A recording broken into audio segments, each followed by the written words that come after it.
warahmatullahi wabarakatuh. Perkenalkan, nama saya Mintaito Siregar. Saya mahasiswi dari program studi D4 Keuangan dan Perbankan Syariah, jurusan Akuntansi Politeknik Negeri Medan. Di sini saya akan menjelaskan tentang mekanisme pencatatan akuntansi akad mudharabah pada produk tabungan bank syariah untuk memenuhi tugas mata kuliah akuntansi bank syariah yang diampu oleh Ibu Nurlinda SEA KMSI. Oleh karena itu, mari kita mulai pembahasannya. Sebelum kita masuk ke pembahasan tentang mekanisme pencatatan akuntansi akad mudharabah pada produk tabungan bank syariah, kita akan membahas tentang pengertian dari tabungan, mudharabah, dan bank syariah. Tabungan adalah simpanan yang berasal dari pendapatan yang tidak digunakan baik perorangan maupun instansi tertentu. Tabungan syariah memiliki akad antara nasabah dan bank. Akad-akad yang digunakan seperti akad mudharabah tentang simpanan yang pengelolaannya diberikan kepada bank dengan sistem bagi hasil. Bank diakui sebagai mudharib, sedangkan nasabah diakui sebagai sahibul mal.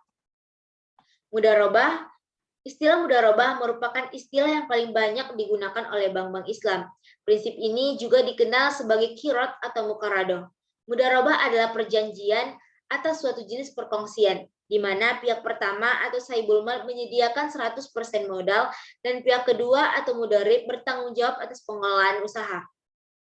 Adapun rukun mudharabah yaitu satu, sahibul mal, yaitu pemilik dana atau nasabah. Yang kedua ada mudharib, yaitu pengelola dana atau bank.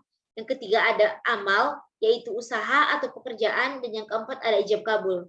Mudharabah juga terbagi atas dua, yaitu mudharabah muqayyadah dan mudharabah mutlaqah. Mudharabah mutlaqah yaitu investasi yang tidak terikat, sedangkan mudharabah muqayyadah yaitu investasi yang terikat. Bank syariah. Bank syariah pada dasarnya adalah entitas yang melakukan penghimpunan dana dari masyarakat dalam bentuk pembiayaan atau dengan kata lain melaksanakan fungsi intermediasi keuangan. Sesuai dengan Undang-Undang Nomor 21 Tahun 2008 tentang Perbankan Syariah, bank syariah adalah bank yang menjalankan kegiatan usaha berdasarkan prinsip syariah atau prinsip hukum Islam yang diatur dalam Fatwa Majelis Ulama Indonesia seperti prinsip keadilan dan keseimbangan, kemaslahatan, universalisme, serta tidak mengandung goror, maisir, riba, zolim, dan objek yang haram.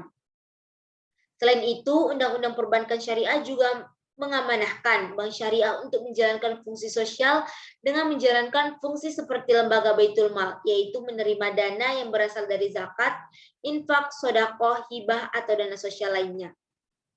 Selanjutnya kita akan masuk ke dalam pembahasan kita tentang mekanisme pencatatan akuntansi akad mudharabah pada produk tabungan bank syariah. Beberapa transaksi terkait tabungan mudharabah dapat mengakibatkan bertambah atau berkurangnya saldo tabungan mudharabah, yang diantaranya pada saat nasabah melakukan setoran.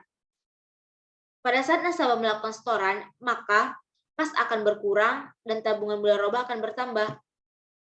Kas akan diletakkan di debit dan tabungan mudharabah sama nasabah diletakkan di kredit. Pada saat nasabah melakukan penarikan baik melalui teller ataupun ATM, maka jurnalnya yaitu di debit tabungan mudharabah atas nama nasabah dan kredit yaitu kas. Tabungan mudharabah berkurang karena dilakukannya penarikan dan kas akan bertambah karena menerima uang dari penarikan. Pada saat nasabah menerima transfer dari antar cabang bank syariah, maka jurnalnya di debit ada rekening antar kantor cabang dan di kredit ada tabungan mudharabah atas nama nasabah. Tabungan mudharabah atas nama nasabah diletakkan di kredit karena bertambah, yaitu menerima transfer. Pada saat nasabah melakukan transfer atau mendebitkan rekening ke antar cabang bank syariah, maka jurnalnya yaitu di debit ada tabungan mudharabah atas nama nasabah dan di kredit ada rekening antar kantor cabang. Karena dia melakukan transfer, maka otomatis tabungan akan berkurang, makanya diletakkan di debit. Pada saat nasabah mendebitkan rekeningnya ke bank dengan cabang yang sama, maka jurnalnya yaitu di debit ada tabungan mudharabah atas nama nasabah dan di kredit yaitu tabungan mudharabah nama nasabah tujuan penerbitan. Tabungan mudharabah atas nama nasabah akan berkurang karena mendebitkan rekeningnya, sedangkan tabungan mudharabah atas nama nasabah tujuan penerbitan akan bertambah, makanya diletakkan di kredit. Pada saat nasabah menerima kiriman dana dari bank lain, maka di sini Bank Indonesia akan ikut andil karena terjadi clearing. Jurnalnya yaitu di debit ada giro pada Bank Indonesia dan di kredit ada tabungan mudharabah atas nama nasabah. Pada saat nasabah melakukan transfer dana ke bank lain, maka jurnalnya yaitu di debit ada tabungan mudharabah atas nama nasabah dan di kredit yaitu giro pada Bank Indonesia. Pada saat bank membayarkan bagi hasil dari tabungan mudharabah nasabah, maka di debit ada hak pihak ketiga atas bagi hasil dan di kredit adalah tabungan mudharabah atas nama nasabah. Pada saat nasabah dibebankan biaya administrasi, pajak atau biaya lainnya, maka jurnalnya yaitu di debit ada tabungan mudharabah atas nama nasabah dan di kredit jika itu dia biaya administrasi, maka pendapatan administrasi tabungan mudharabah di kredit. Jika dia menyangkut pajak, maka dia juga di kredit, yaitu titipan kas negara, pajak tabungan, dan jika dia biaya, maka dia juga akan diletakkan di kredit dengan keterangan biaya yang dibebankan. Pada saat nasabah melakukan penarikan baik melalui teller ataupun ATM, maka jurnalnya yaitu tabungan mudharabah atas nama nasabah di debit dan di kredit ada kas. Untuk bagi hasil tabungan mudharabah dapat dihitung sesuai dengan porsi atau nisbah yang telah tertera dalam akad dan disepakati bersama. Untuk perhitungan bagi hasil, porsi bank yaitu nisbah bank per 100% dikali dengan keuntungan, sedangkan porsi nasabah yaitu nisbah dari nasabah per 100% dikali dengan keuntungan. Untuk memudahkan pemahaman dari jurnal-jurnal yang tadi disebutkan, kita akan langsung masuk ke dalam contoh.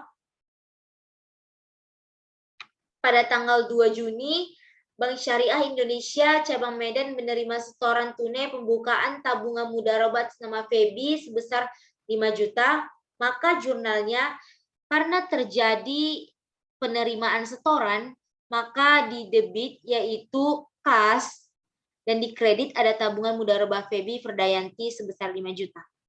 Kemudian pada tanggal 8 Juni, Febi menerima transfer dari nasabah BSI cabang Padang Sidimpuan sebesar 1 juta.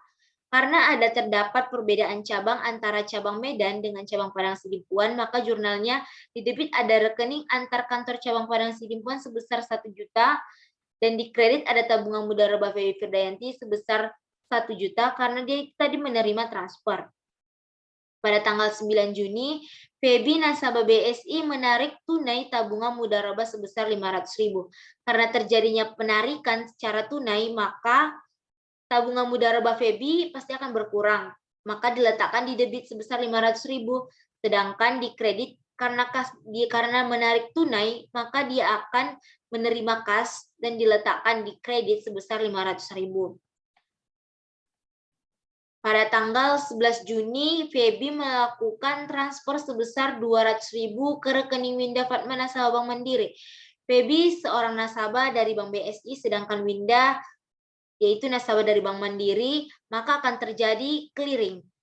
Jurnalnya yaitu tabungan mudharabah Febi sebesar 200.000 di debit karena berkurang, giro pada Bank Indonesia bertambah dan diletakkan di kredit sebesar 200.000.